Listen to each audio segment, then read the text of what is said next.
بسم اللہ الرحمن الرحیم الحمد للہ وکفا وسلام علی عباده الذین اصطفى اما بعد فاعوذ باللہ من الشیطان الرجیم بسم اللہ الرحمن الرحیم انما یعمر مساجد اللہ من آمن باللہ والیوم الآخر صدق اللہ العظیم سبحان ربک رب العزت عما یصفون وسلام علی المرسلین والحمد للہ رب العالمین اللہم صل علی سیدنا محمد وعلی آل سیدنا محمد وبارک وسلم۔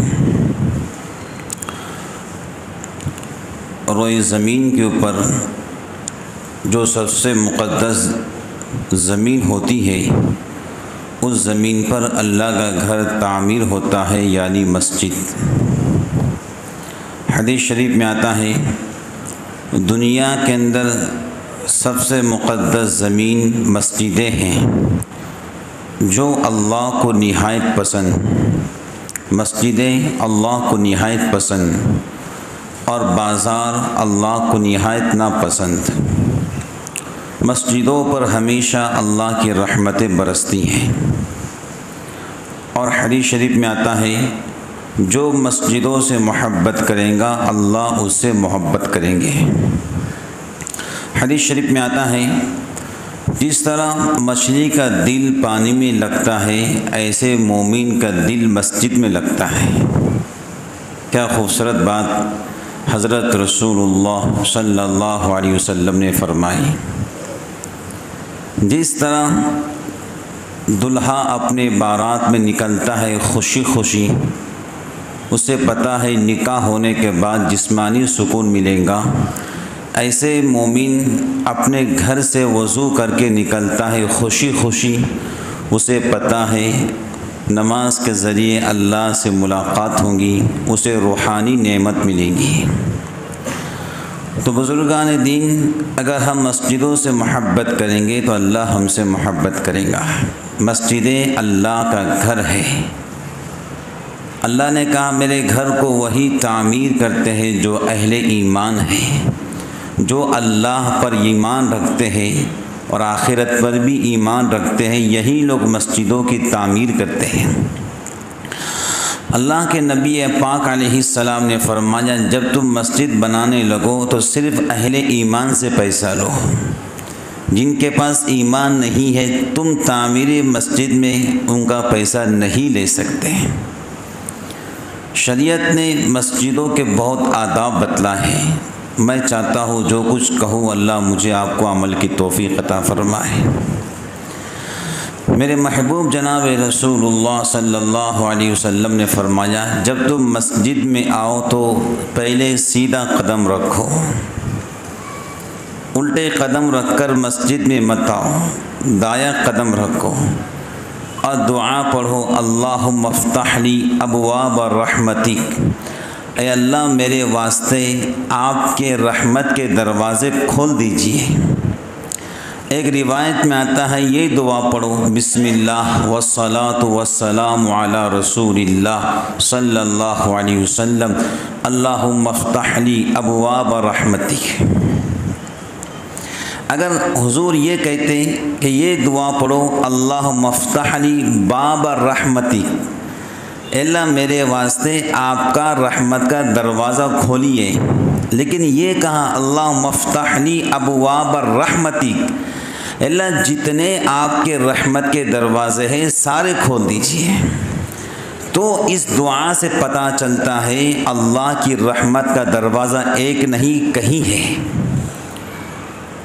اب جب انسان مسجد میں داخل ہو رہا ہے اور اللہ سے اللہ کی رحمت کو مانگ رہا ہے تو علماء لکھتے ہیں رحمت کو مانگنا ایک دینی نعمت ہے، دینی نعمت۔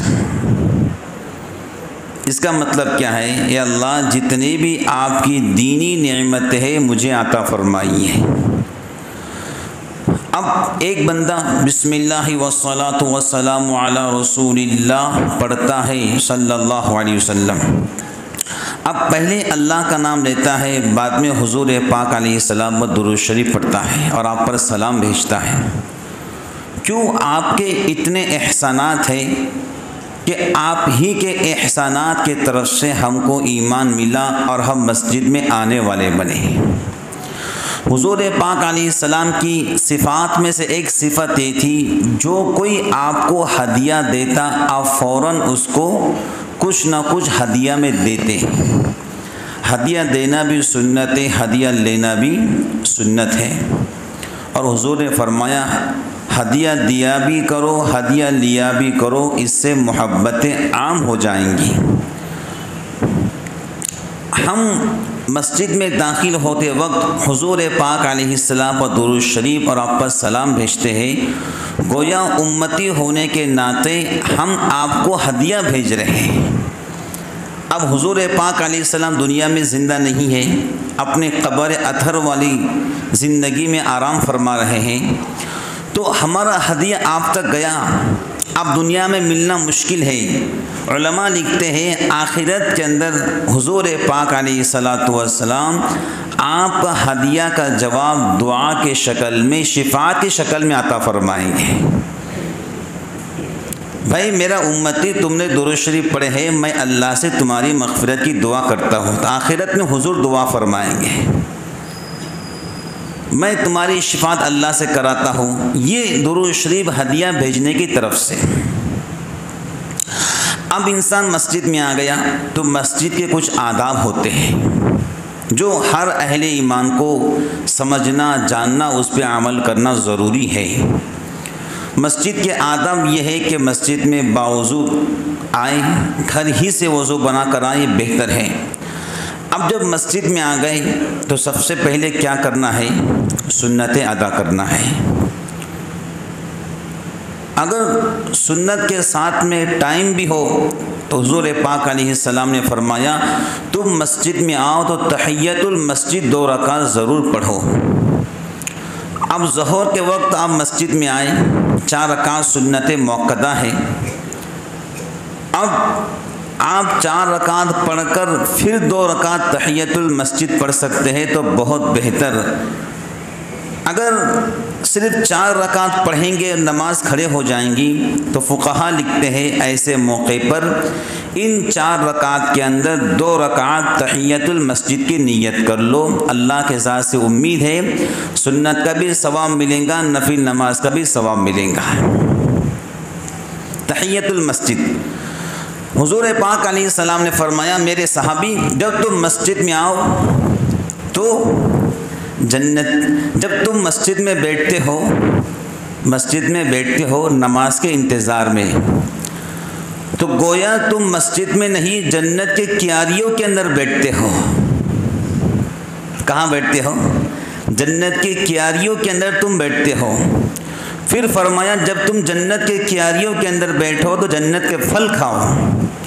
صحابہ نے پوچھا حضرت جنت کے پھل کیا ہے؟ تو حضور پاک علیہ السلام نے فرمایا جب تم نماز کے انتظار میں بیٹھو تو سبحان اللہ والحمد للہ ولا الہ الا اللہ واللہ اکبر، یہ جنت کے پھل ہیں، امید ہے تم یہاں پڑھو گے، جنت میں اللہ جنت کے پھل تمہیں کھلائیں گا۔ اب مسجد میں آ گئے، سب سے پہلے آپ کا دل چاہے سنت پڑھ لے، سنت موقدہ ضرور پڑھیں، تحیت المسجد پڑھیں، پھر وقت ہے تو قرآن پاک کی تلاوت کرے، پھر دل اگر چاہا تو ذکر کرے، درود شریف پڑھیں، لیکن مسجد میں آ کر زور سے سلام نہ کرے، یہ منع کیا گیا ہے۔ کیوں؟ بھائی آپ مسجد میں آئے ہیں، کوئی تلاوت کر رہا ہے، کوئی ذکر کر رہا ہے، کوئی درود شریف پڑھ رہا ہے، کوئی سنتیں پڑھ رہا ہے، اگر آپ ایسے بندے کے پاس بیٹھے ہیں کہ وہ آپ کے چہرے کو دیکھ رہا ہے تو پھر آہستہ سلام کر دے، لیکن کوئی قرآن کی تلاوت کر رہا ہے تو سلام نہ کرے، وہ قرآن پاک کی تلاوت کر رہا ہے۔ مسجدوں میں دنیا کی باتیں نہ کرے، میرے حضور نے فرمایا قرب قیامت سے پہلے لوگ مسجدوں میں دنیا کی باتیں کریں گے، قیامت آ جائیں گی، یہ قیامت کی نشانی ہے کہ لوگ مسجد میں دنیا کی باتیں کریں گے۔ حضرت عمر فاروق کے دور خلافت کے اندر 2 بندے پہلی صف میں زور زور سے باتیں کر رہے تھے، تو حضرت عمر فاروق رضی اللہ تعالی عنہ نے کنکر اٹھایا اور حضرت انس بن مالک کو یوں پھینک کے مارا۔ یعنی آپ نے خود اونچی آواز سے بات کرنا پسند نہیں کیا، کنکر پھینک کے مارا۔ تو حضرت انس بن مالک نے آپ کو دیکھا، پوچھا حضرت کیا بات ہے؟ کہا جو 2 بندے پہلی صف میں بات کر رہے ہیں ان کو میرے پاس لے کر آؤ۔ تو حضرت انس بن مالک گئے، دونوں کو اٹھایا اور امیر المؤمنین کے پاس لے کر گئے۔ تو حضرت عمر فاروق رضی اللہ تعالی عنہ نے فرمایا تم دونوں کہاں کے رہنے والے ہو؟ ان دونوں نے کہا مہمان ہیں، طائف کے رہنے والے ہیں۔ تو حضرت عمر فاروق رضی اللہ تعالی عنہ نے کہا اگر تم مدینہ کے رہنے والے ہوتے تو میں تم کو کوڑے سے مارتا، میں تم کو کوڑوں سے مارتا، لیکن تم طائف کے رہنے والے ہیں، مہمان ہیں، اس واسطے چھوڑ دیتا ہوں۔ اور اس بات کو ذہن نشین کر لو کہ حضور پاک علیہ السلام نے مسجدوں میں باتیں کرنے سے منع کر دیا ہے، ان دونوں کو چھوڑ دیا۔ تو مسجدوں کا ادب اور احترام ہم بہت زیادہ کریں۔ یہ اللہ کا گھر ہے، یہ کسی کی جاگیر نہیں، یہ اللہ کا مکان ہے، اس پر اللہ کی رحمتیں برستی ہیں۔ تو دنیا کے اندر جتنے بھی مساجد ہیں، حضور پاک علیہ السلام فرماتے ہیں قیامت کے دن اللہ تعالیٰ دنیا کی تمام مساجد کی زمین کو کعبۃ اللہ کی زمین سے ملا دیں گے اور کعبۃ اللہ کی زمین کو جنت کی زمین سے ملا دیں گے۔ ہم جہاں بیٹھے ہیں یہ جنت کی زمین ہے، کعبۃ اللہ کی زمین کو اللہ جنت کی زمین سے ملا دیں گے۔ حضور نے فرمایا دنیا کی تمام مساجد کعبۃ اللہ کی اینٹ ہیں، دنیا کے تمام مساجد کعبۃ اللہ کی شاخیں ہیں، اور جو انسان مسجد میں آ کر اللہ سے اپنے زندگی کو مانگے گا اللہ تعالیٰ اسے ضرور عطا فرمائیں گے۔ دیکھو ہم ادب کا خیال کرتے ہوئے اگر مسجد میں آئیں گے، اللہ تعالیٰ سے دعائیں کریں گے، تو امید ہے کوئی دن اللہ دعا سن لے، ہمارا جو ہے بیڑا پار ہو جائے۔ اور جب انسان نماز پڑھ کے باہر نکلتا ہے بہت پتے کی بات ہے، ایک دعا پڑھتا ہے اللہم انی اسألک من فضلک، یا اللہ میں آپ سے آپ کا فضل مانگتا ہوں۔ اب فضل کیا چیز ہے؟ علماء لکھتے ہیں فضل کے معنی ہے روزی۔ وَابْتَغُوا مِن فَضْلِ اللَّهِ، جو قرآن میں سورہ جمعہ میں اللہ نے فرمایا وَابْتَغُوا مِن فَضْلِ اللَّهِ، کہ تم جمعہ کے نماز کے بعد اب روزی کو تلاش کرو۔ تو علماء لکھتے ہیں اللہم انی اسألک من فضلک، اے اللہ میں آپ سے آپ کے فضل کا سوال کرتا ہوں، یعنی آپ مجھے روزی عطا فرمائیے۔ آپ دیکھو ایک بندے نے دکان کھول لیا، ٹھیک ہے، چاہے جو دکان کھول لیا ہو، اب اس نے یہ نہیں کہنا چاہیے کہ شام کے وقت کہ گاہک اس کے پاس آئے ہیں اس نے روزی کمایا ہے، بلکہ گاہک کو اللہ نے اس کی دکان پر بھیجا ہے۔ یہ ہر بندہ سوچے کہ گاہک میرے دکان پر نہیں آئے، کسٹمر میری دکان پر نہیں آئے، ان کو تو اللہ نے بھیجا ہے۔ جو میری دکان چل رہی ہے، مکان چل رہا ہے، جو میرا جاب اور شاپ چل رہا ہے، سب اللہ کی طرف سے چل رہا ہے۔ ورنہ آپ دیکھو دنیا کے اندر کتنے باصلاحیت لوگ ہیں جو دنیا کے اعتبار سے بڑی بڑی ڈگریاں ان کے پاس ہیں لیکن جاب ان کے پاس نہیں ہے، پروفیسر کی ڈگری ان کے پاس ہے، جاب ان کے پاس نہیں ہے، بڑی بڑی ڈگریاں لے کے گھوم رہے ہیں، جاب مل رہی نہیں۔ اس کا مطلب یہ ہے کہ انسان نے جتنی اپنی طاقت تھی اس کے مطابق ڈگریاں حاصل کر لیا، آگے جاب کا ملنا نہ ملنا یہ اللہ کے ہاتھ میں ہے۔ اب تم کو اللہ سے مانگنا چاہیے اے اللہ مجھے جاب عطا فرمائیے، مجھے شعب عطا فرمائیے۔ تو جب انسان مسجد سے باہر نکلتا ہے تو یہی سوال کرتا ہے، یا اللہ میں آپ سے روزی کا سوال کرتا ہوں۔ جب انسان اس خیال سے الٹا پاؤں رکھ کے مسجد کے باہر نکلے گا، دل میں خیال کرے گا روزی کا معاملہ اللہ کے ہاتھ پر، انشاءاللہ شام تک اللہ تعالیٰ آپ کو ایسے روزی عطا فرمائیں گے آپ یقین بھی نہیں کر سکتے۔ تو مسجدوں کے اندر آؤ تو پورے احترام کے ساتھ نکلو، تو پورے احترام کے ساتھ دیکھو یہ جو مسجدیں ہیں یہ اسلام کی پہچان ہے، شاعر اسلام میں سے ہیں۔ یہ مسجدیں باقی رہیں گی تو ہماری آنے والی اگلے نسلیں ایمان پر باقی رہیں گی۔ کیوں؟ دیکھو ہم آنے والی نسل کے لیے کیا چھوڑ رہے ہیں؟ آنے والی نسل اس مسجد کو دیکھ کر پہچانے یہ مسجد ہے، یا میرے دادا نانا والد نماز پڑھتے تھے، وہ بچے بھی آ کے نماز پڑھیں گے۔ فخر المرسلین جناب رسول اللہ صلی اللہ علیہ وسلم جب قباء پہنچے، جو مدینہ سے باہر علاقہ تھا، آپ تو خیر مدینہ پاک میں آ چکا ہے، تو قرآن کہتا ہے لَمَسْجِدٌ أُسِّسَ عَلَى التَّقْوَىٰ، کہ حضور پاک علیہ السلام نے قباء کے اندر سب سے پہلے مسجد کی بنیاد رکھی، اور سب سے پہلے جمعہ آپ نے وہاں پڑھایا مسجد قباء، تقریباً 2 ہفتہ قیام فرمایا۔ تو اللہ کہتے ہیں کہ میرے محبوب نے جو مسجد کی بنیاد رکھی ہے وہ نیکی کی بنیاد پر رکھی ہے، تقوی کی بنیاد پر۔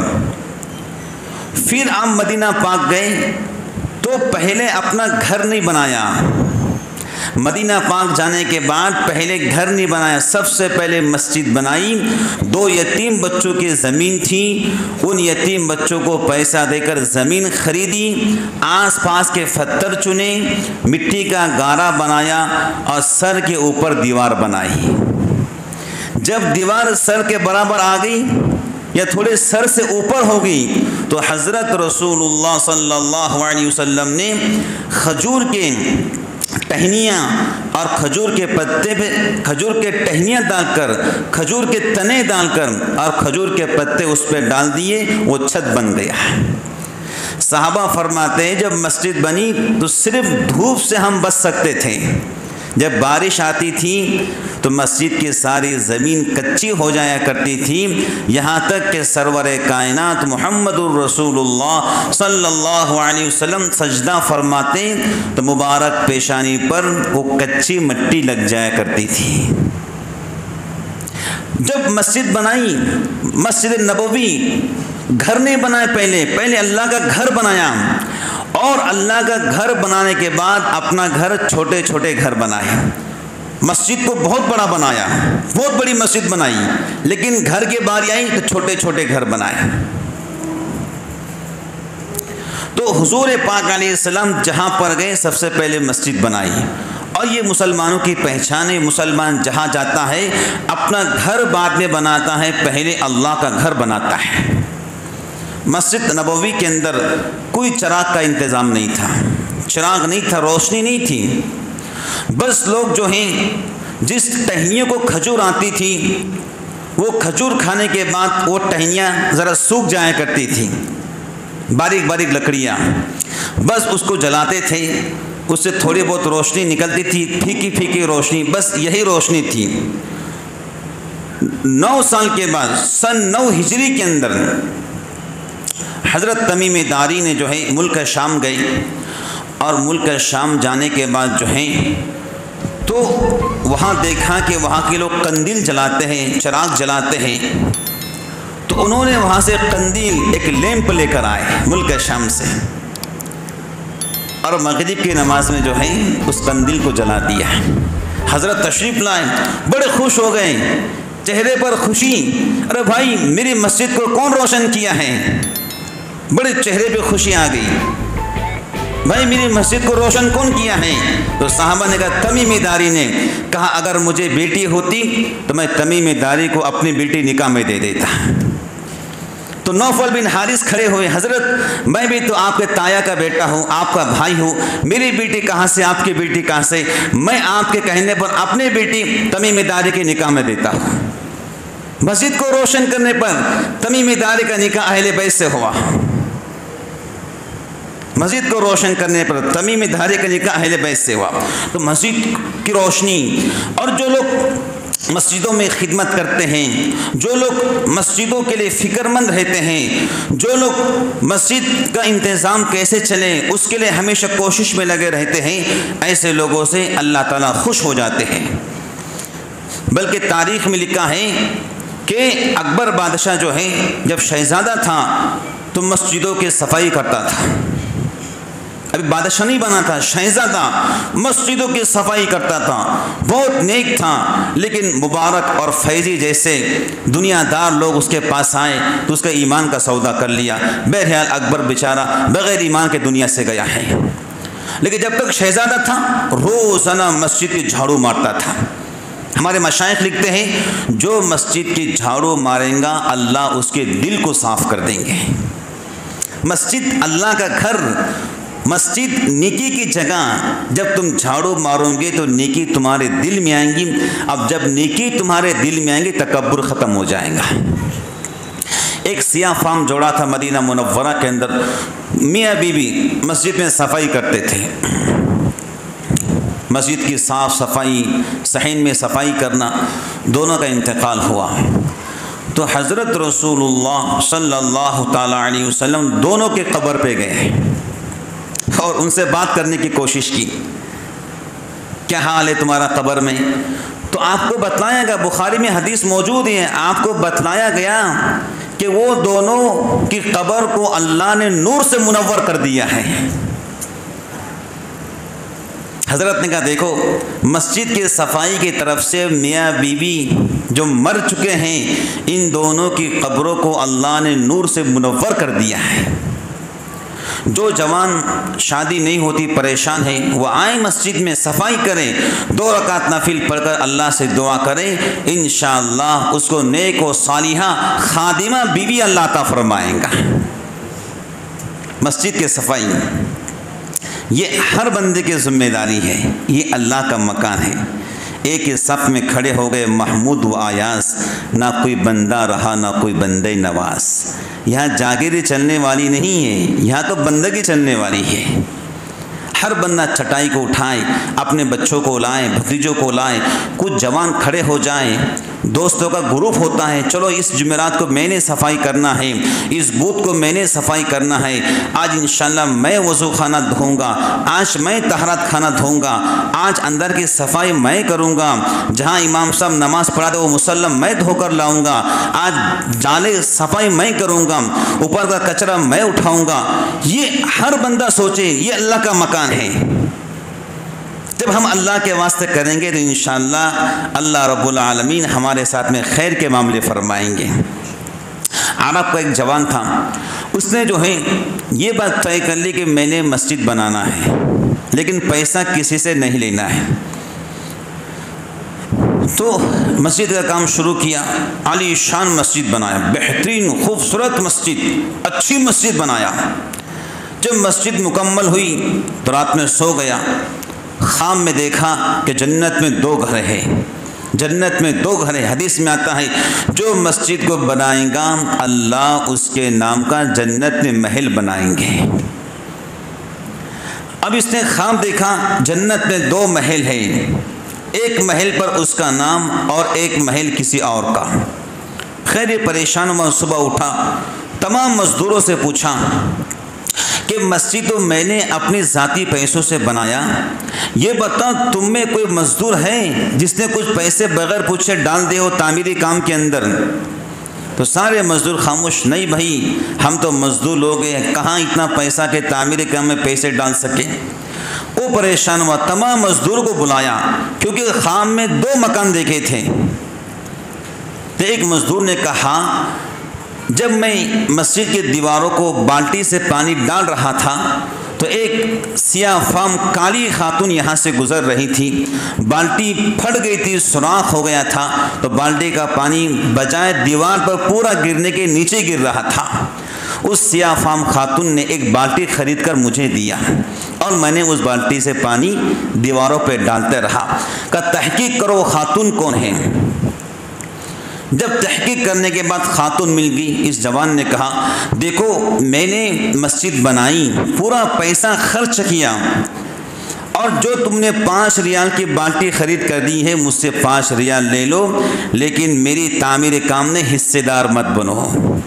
اس خاتون نے کہا 5 ریال نہیں لیتی، کہا 10 ریال لے لو، کہا 10 بھی نہیں، کہا 20 ریال، کہا 20 بھی نہیں۔ یہ جوان ریال بڑھاتا گیا، وہ نہ کہتی گئی، یہاں تک کہ اس جوان نے کہا 10 لاکھ ریال لے لو۔ 10 لاکھ ریال ایک بالٹی کے بدلے اس خاتون نے جواب دیا، ارے پگلے، جو خواب تو نے دیکھا وہ خواب میں نے بھی دیکھا ہے۔ جنت میں محل تو نے دیکھا تو جنت میں محل میں نے بھی دیکھا ہے، میں یہ سودا نہیں کر سکتی ہوں۔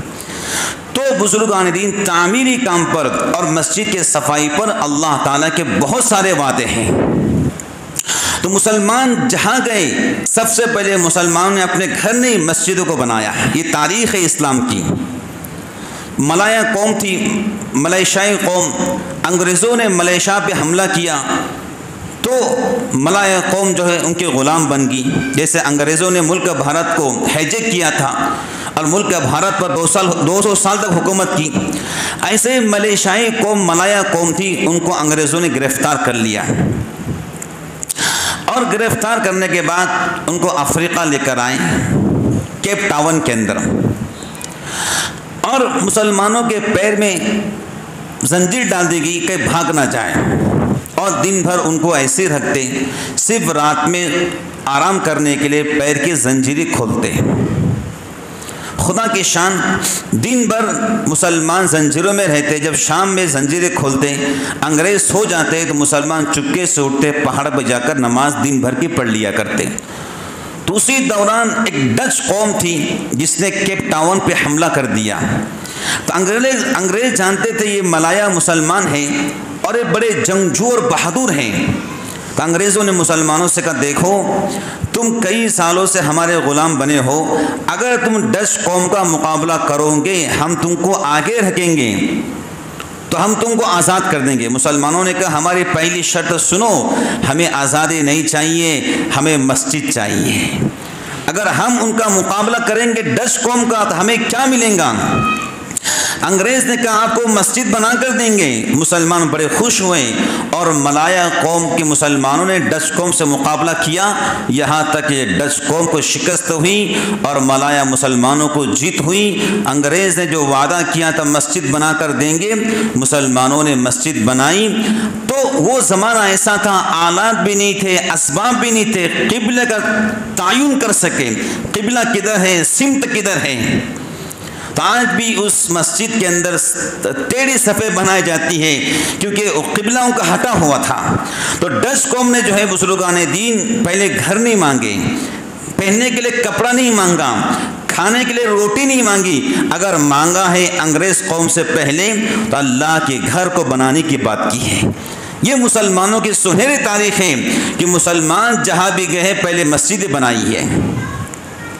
اس ملک بھارت کے اندر مسلمانوں نے 800 سال تک حکومت کی، مغلوں نے حکومت کی، تو جہاں بھی مسلمان گئے ہیں کسی مندر کو توڑ کر مسجد نہیں بنائی ہے، بلکہ خالی جگہ پر مسلمانوں نے مسجدوں کو بنایا ہے۔ بلکہ تاریخ شواہد کے مطابق مسلم بادشاہوں نے کئی زمینیں مندروں کو دی ہے، آج بھی اس کے کاغذات موجود ہیں۔ جو اورنگزیب رحمۃ اللہ علیہ نے اپنے دور حکومت کے اندر ہندو قوم کو زمین دی تھی مندر بنانے کے واسطے، آج بھی اس کے کاغذات موجود ہیں۔ آج جو معاملہ ملک بھارت میں چل رہا ہے کہ یہاں پر یہ نکلا، وہاں پر وہ نکلا، ایسا ہوا ویسا ہوا، یہ سراسر جھوٹ ہیں۔ گیان واپی مسجد کا جو معاملہ چل رہا ہے کہ وہ اورنگزیب رحمۃ اللہ علیہ نے اس مسجد کو توڑ کر، مندر کو توڑ کر مسجد بنایا، سراسر جھوٹ ہے۔ کیونکہ گیان واپی مسجد جو بنارس میں واقع ہے، گیان واپی ایک محلے کا نام ہے، تو وہ مسجد شہنشاہ محمد اکبر جلال الدین کے زمانے سے بنی ہوئی ہے۔ جلال الدین محمد اکبر کے زمانے میں مسجد بنی ہوئی ہے، اور مغل بادشاہ جلال الدین محمد اکبر اورنگزیب رحمۃ اللہ علیہ آپ کے پڑ پوتے ہونا، اب اکبر بادشاہ کا زمانہ کہا، اورنگزیب کا زمانہ کہا، اور آج پروپیگنڈا میڈیا کے ذریعے کیا جا رہا ہے کہ اورنگزیب نے مندر توڑ کر مسجد بنائی، جبکہ یہ مسجد اکبر بادشاہ کے زمانے کی بنی ہوئی ہے۔ اورنگزیب کا زمانہ اکبر بادشاہ کا زمانہ لگ بھگ 100 سال کا عرصہ پڑتا ہے۔ اب کئی ہندو کئی سادھو سنتوں نے گواہی دی میڈیا پر آ کر کہ گیان واپی مسجد میں کوئی شیولنگ نہیں ہے، وہ تو فوارہ ہے پانی کا، ہم برسوں سے دیکھ رہے ہیں۔ جبکہ قانون ملک بھارت کا 1991 کے اندر بنا ہے کہ 47 کے بعد جو مسجد ہے وہ مسجد ہی ہے، جو مندر ہے وہ مندر ہی ہے، جو چرچ ہے وہ چرچ ہی ہے، آپ اس کو کوئی بدل نہیں سکتا۔ 1991 میں قانون بنا ہوا ہے کہ 47 کے بعد جو عبادت گاہیں جہاں ہیں اب ویسے ہی رہیں گی۔ یہ بلا وجہ کے ایشو چھیڑا گیا ہے، اب پتہ نہیں کہاں کیا کیا نکل رہا ہے، اللہ تعالیٰ حفاظت فرمائے۔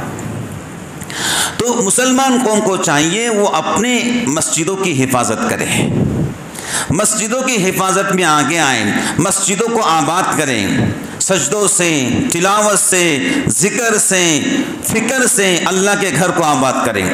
ہر بندہ یہ سوچے کہ آپ مسجد کے اندر ماشاءاللہ بہت سارے لوگ نماز پڑھتے ہیں، لیکن وہ لوگ بھی نماز کو آنا چاہیے جو پابندی نہیں کرتے ہیں۔ اب جب نئے لوگ مسجد میں آئیں گے تو مسجد کے ہر پرانے مصلی کی ذمہ داری ہے وہ جو نئے لوگ مسجد میں پابندی سے آ رہے ہیں ان کو ویلکم کہیں، ان کو خوش آمدید کہیں، ان کے آنے کی تعریف کریں، ان کے ساتھ میں خوش اخلاقی سے پیش آئیں تاکہ وہ بیچارے دوبارہ مسجد میں آنے والے بنیں۔ ایک جوان مسجد میں آیا، موبائل کی بیل بج گئی تو سارے مصلی گھور کر دیکھ رہے کہ موبائل کے بیل کیسے بجی۔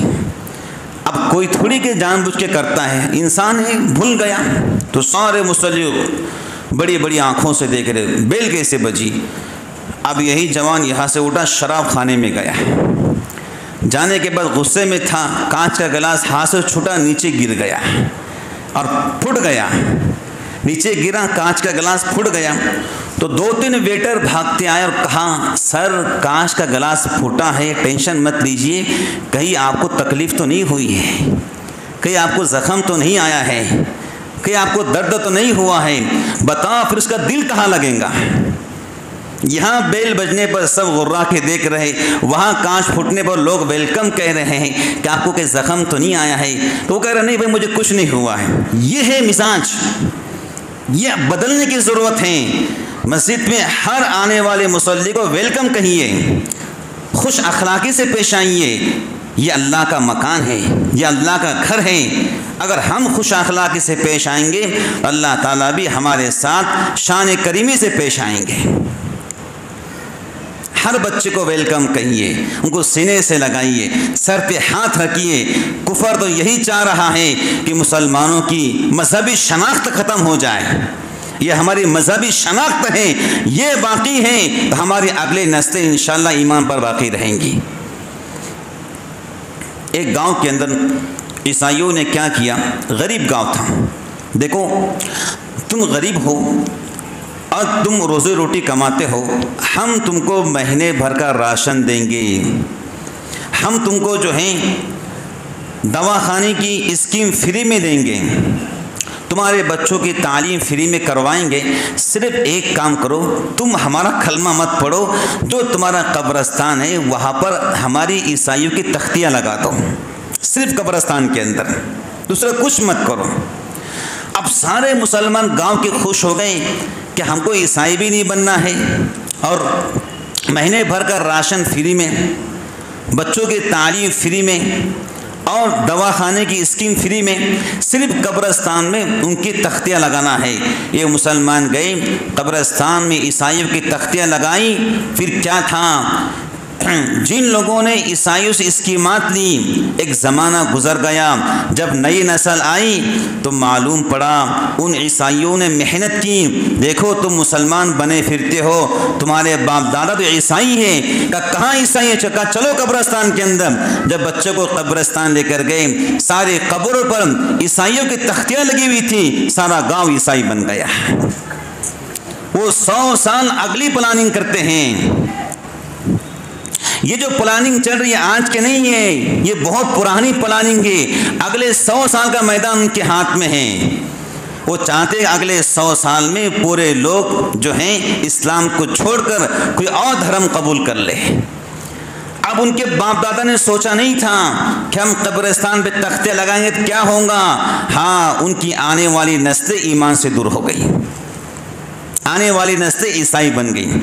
اس واسطے بزرگان دین یہ وقت اور حالات ہمیں بتلا رہے ہیں، جو کچھ حالات مسجدوں پہ آ رہے ہیں، اب کیسے کیسے حالات آ رہے ہیں، یہاں پر یہ نکلا ہے، قطب مینار پہ یہ نکلا ہے، تاج محل کی کھدائی کرو، جامع پتہ نہیں کیا کیا چل رہا ہے۔ اب ایسے موقع پر تمام مسلمان ایک جٹ ہو کر اللہ تعالیٰ کو یاد کریں۔ جوانوں، مسجدوں میں آؤ، یہ اللہ کا مکان ہے، یہ 24 گھنٹہ آپ کے لیے کھلی ہے، اللہ کا مکان ہے۔ آؤ نمازیں پڑھو، آؤ تلاوت کرو، آؤ رو دھو اپنے رب کو مناؤ، یا اللہ ہم کچھ کریں نہ کریں، آپ اپنے گھر کی حفاظت فرمائیے۔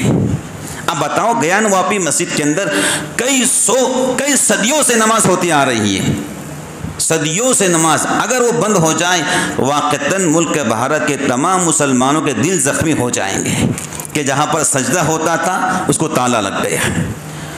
اب ہم کو کیا کرنا ہے؟ اب ہم کو اپنی مسجدوں کو آباد کرنا ہے، اپنے بچوں کو بتلانا ہے کہ بیٹا چلو میں نماز پڑھتا ہوں، تم بھی مجھے نماز پڑھتا دیکھو، تاکہ جب تم جوان ہوں گے، جب تمہارے بچے ہوں گے تو تم نے بھی ایسی نماز پڑھنا، اور تمہارے بچے بھی تم کو دیکھ کر تم کو نماز پڑھتے ہوئے دیکھیں، تاکہ تمہارے بچے بھی نماز پر باقی رہیں۔ تو دنیا کے اندر جتنے مسجدیں ہیں بزرگان دین، یہ اسلام کی پہچان ہے۔ کیا ہے بولو؟ اسلام کی شناخت ہے۔ اگر یہ شناخت مٹ گئی، یہ شناخت کو تالے لگ گئے، تو ہماری آنے والی نسلیں کہاں جائیں گی؟ اللہ تعالیٰ محفوظ فرمائیں۔ ہم اللہ سے جب تک یہ سانسیں چلتے رہیں گی یہی دعا کریں گے، یا اللہ جتنے مسلمان ہیں سب کے نسلوں کو ایمان پر باقی رکھنا۔ یہ ہر بندے کی ذمہ داری ہے، وہ دعائیں کریں، اللہ ہمیں بھی جتنے مسلمان ہیں سب کو اور سب کے آنے والے نسلوں کو ایمان پہ سلامت رکھیے، اللہ خیر اور کرم کا معاملہ فرمائیے۔ نہ جانے اتنے مجمع کے اندر کون سا جوان اللہ کو پیارا ہے، کون سا معصوم پھول جیسا بچہ اللہ کو پیارا ہے، کون بزرگ کے سفید بال اللہ کو پیارے ہیں، نہ جانے اللہ کس کے دکھڑے دل کے درد کو سن لے اور دعا قبول کریں۔ ہم اور پورے مسلمان اور ہمارے نسلیں انشاءاللہ ایمان پر باقی رہیں، اور حضرت نبی پاک علیہ الصلوۃ والسلام لاکھوں اربوں اپنے امتی مسلمان کو دیکھ کر خوش ہو جائیں۔ تو یہ مسجدیں اللہ پاک کا مکان ہے، یہاں پر ہر بندے کی ذمہ داری ہے وہ سنت کے مطابق مسجد کے اندر آئیں اور مسجد کا پورا ادب احترام کریں۔ کوئی ضروری بات بھی کرنا ہے تو چیخ و پکار نہ کریں، بلکہ اشاروں میں یا آہستہ گفتگو کریں تاکہ کسی کے نماز میں خلل نہ ہو۔ اللہ تعالیٰ مجھے بھی آپ کو بھی اللہ تعالیٰ کا گھر مسجد کی حفاظت کی توفیق عطا فرمائے اور اسے محبت کرنے کی توفیق عطا فرمائے، آمین ثم